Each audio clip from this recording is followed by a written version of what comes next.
Jadi tetanus itu merupakan penyakit infeksi yang serius yang disebabkan oleh bakteri. Jadi yang namanya Clostridium tetani. Nah, kenapa dibilang serius? Karena menyerang saraf dan otot.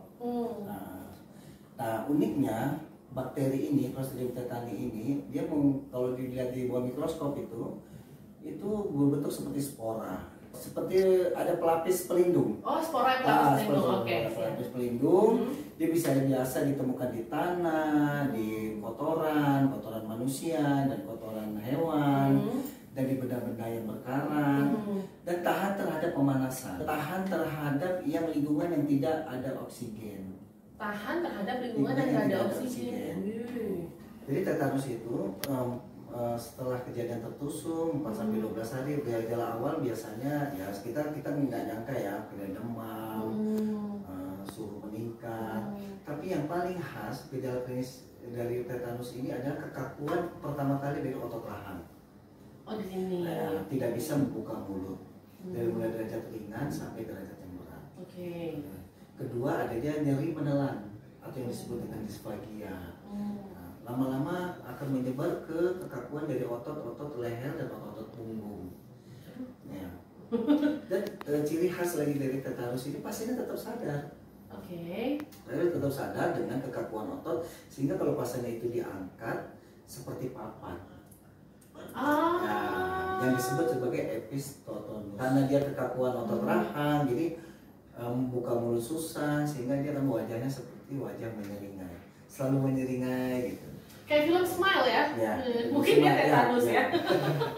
Tapi tidak sulit yang membuka mulut itu, kita biasanya dihitung dengan jari. Dengan masuk 1 jari atau 2 jari ke mulut dari mulut. Kalau tetanus itu disebabkan oleh benda yang kecil seperti yang tertusuk, paku, tertusuk, benda-benda yang berkarang, sehingga dia menyebabkan suasana yang tidak ada anaerob itu, yang tidak ada oksigen.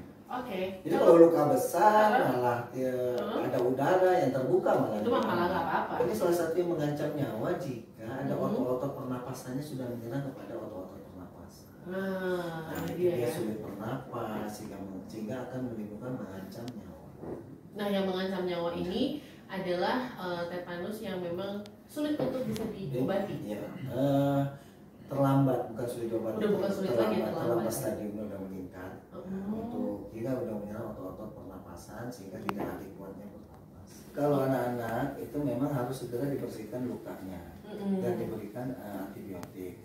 Dan harus diperhatikan lukanya karena apa. Kalau luka terjatuh, serut gitu, yang lebih harus diatensi lebih atau dengan luka yang tertusuk.